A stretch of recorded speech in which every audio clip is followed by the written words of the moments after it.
Quem anda atrás dos outros nunca os ultrapassa. O Renascimento foi um período histórico bastante especial.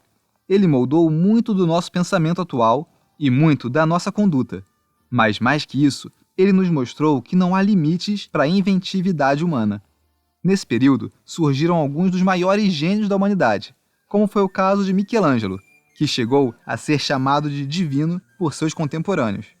Mas, na real, ele era muito humano, e o que o tornava extraordinário não era um dom misterioso, mas sim o trabalho duro e uma força de vontade inquebrantável, uma predisposição a seguir metodicamente os passos para conquistar seus objetivos. E o mais bacana disso é que se ele conseguiu conquistar os objetivos dele, você também pode conquistar os seus. Não é preciso ser um grande gênio renascentista, se destacar na multidão, entrar para a história, não.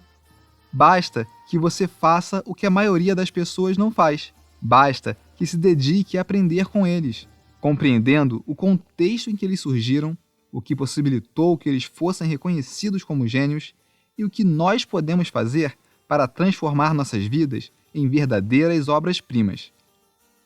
Oi, eu sou o Alex, e no Super Leituras de hoje vou te oferecer a oportunidade de aprender um método capaz de te levar a esculpir sua vida com maestria, seguindo aquele que foi considerado o ponto alto do Renascimento italiano, Michelangelo di Buonarroti. Michelangelo nasceu em 1475, em Caprese, na região da Toscana, e viveu longos e criativos 88 anos, durante os quais nos presenteou com tesouros inestimáveis.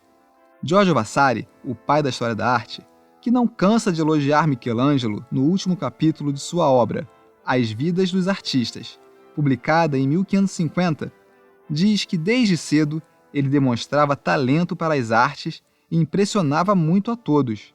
Mas por trás de toda a efusividade com que Vasari elogia as características divinas de Michelangelo, podemos encontrar a nossa primeira lição. Isto porque todo o saber e o poder da graça da natureza eram exercitados pelo estudo e pela arte, que em Michelangelo produzia diariamente frutos mais divinos que humanos. Preste atenção a duas importantes ideias contidas nessa frase.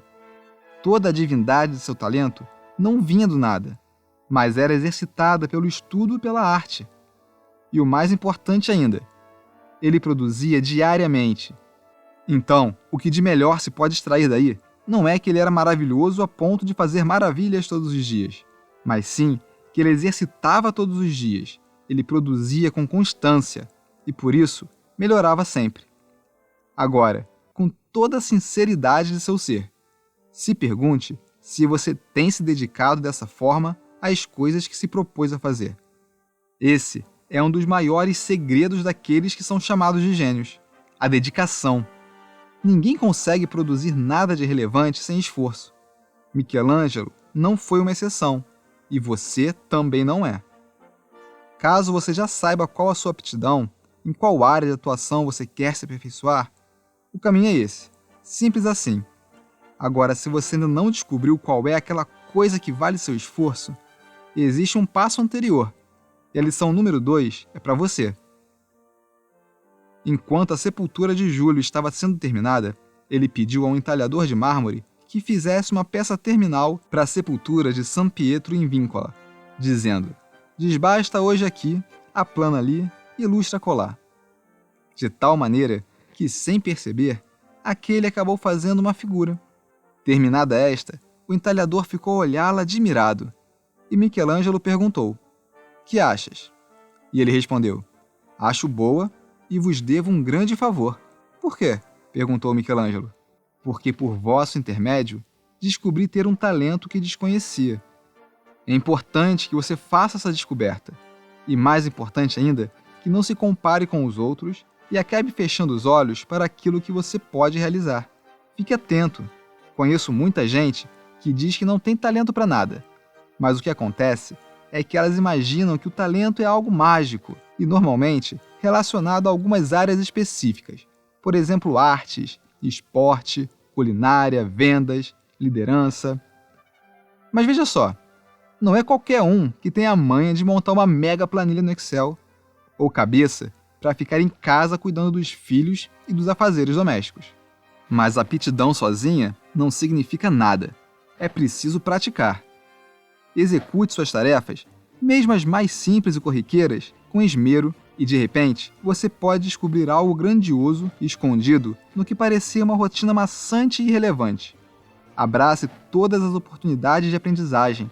Dê atenção aos conselhos dos mais experientes e procure se relacionar com pessoas que possam somar, como veremos mais adiante na lição 4.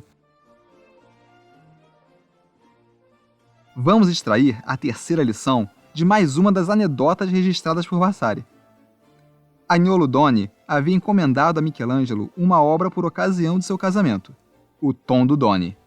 E olha só o que aconteceu.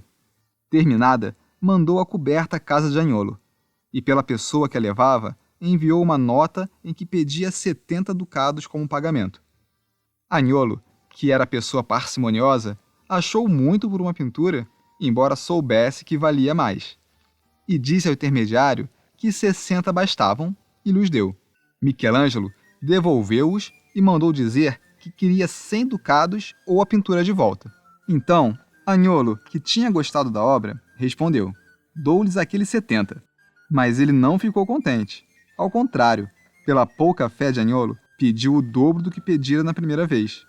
E assim, Agnolo, querendo a pintura, foi obrigado a enviar-lhe 140 ducados. Valorize seu trabalho. Humildade e modéstia são qualidades muito desejáveis, mas é preciso também saber reconhecer suas qualidades e o valor do seu tempo e do seu esforço. Afinal, se você não se valorizar, quem vai, não é mesmo? É fácil a gente se incomodar quando o nosso chefe não reconhece nosso trabalho, quando um amigo não reconhece um esforço, mas muitas vezes nós também não reconhecemos nossas próprias obras e não nos damos o devido valor. É preciso encontrar o equilíbrio, não ser nem arrogante e nem se depreciar. É preciso lembrar a máxima délfica de que tanto falamos aqui: conhece-te a ti mesmo. Lição 4. Seu exemplo era admirável, pois ele fugiu ao máximo que pôde da frequentação das cortes, cultivando a amizade apenas daqueles que, pelo trabalho, precisassem dele, ou daqueles que se via obrigado a amar pelas muitas virtudes que tinham. Bajulação é um horror, né? E Michelangelo poderia tranquilamente se valer de sua fama, do seu prestígio, para viver na corte, paparicando e sendo paparicado, usufruindo de várias mordomias, se cercando de gente importante e influente. Mas não. Ele frequentava esses ambientes apenas quando necessário. Valorizava mais as pessoas virtuosas. E assim devemos proceder, buscando amizades que agreguem valor à nossa vida. Valor de verdade, não valor financeiro. Não vantagens pessoais. Pessoas que te façam crescer, seja porque te ajudam ou porque precisam da sua ajuda. Pessoas que compartilhem boas intenções e que não te desviem do caminho da virtude. Lição 5. Quando um amigo lhe perguntou o que achava de alguém que fizera réplicas de mármore de algumas das mais celebradas figuras antigas, gabando-se o imitador de que superara em muito os antigos, Michelangelo respondeu: quem anda atrás dos outros nunca os ultrapassa. Em uma expressão, seja autêntico. Use as referências para criar repertório, para aprender e se preparar para voar com as próprias asas. Mais uma vez, não se compare com os outros. Não queira ser fulano. Não inveje. Admire, isso sim, se inspire. Mas nunca se esqueça de quem você é e de tudo que você pode ser. Use sua criatividade e personalidade para transformar tudo o que aprendeu em algo novo, algo seu. E busque sempre se superar, como fez Michelangelo de forma extraordinária no próximo caos narrado por Vasari. Reza a lenda que, ao ser indagado por que Michelangelo golpeava ferozmente um enorme bloco de mármore, ele teria respondido: tenho um anjo preso aí dentro, e não descansarei até que o liberte. A frase de efeito é boa, né? Mas a história real por trás dela é ainda mais impressionante. Antes de contá-la, gostaria de avisar que, caso você queira aprender de forma dinâmica, didática e divertida sobre o Renascimento e como surgem os gênios, basta ir no link que deixei na descrição e no primeiro comentário. Lá você vai poder saber mais sobre esse curso feito inteiramente em animação. Eu sou suspeito para falar porque sou fascinado por esse período histórico, mas vale a pena conferir. Agora, eu vou resumir a história que nos ensina a superar nossos limites.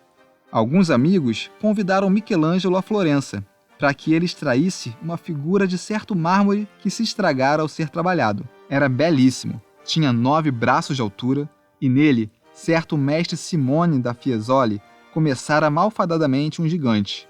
Trabalhara tão mal que entre as pernas abriram um buraco, estrupiando tudo, de tal modo que foi dado por perdido e ficou por muitos anos abandonado. Michelangelo esquadrinhou aquele resto de pedra mutilada e decidiu que poderia extrair dela uma figura razoável. Então, Michelangelo, fazendo um modelo de cera, representou um Davi jovem com uma funda nas mãos, para servir de insígnia do palácio. E trabalhando ininterruptamente, sem ser visto por ninguém, terminou tudo perfeitamente. Sem dúvida, foi um milagre Michelangelo ter recuperado aquilo que era dado por perdido. Portanto, não devemos esmorecer diante de uma dificuldade, por maior que seja. Não importa quantos ela tenha derrubado ou quanto nos digam que é impossível. Que as dificuldades se transformem em desafios. Que a rudeza de um bloco sólido, deformado e intimidador, que lança sombra sobre nós, nasçam gigantes, nós e nossas obras. Se você acredita nessas lições de Michelangelo, escreva nos comentários. Minha vida é uma obra de arte. Não deixe de curtir e compartilhar o vídeo, se inscrever no canal e seguir a gente no Insta. Grande abraço e até a próxima!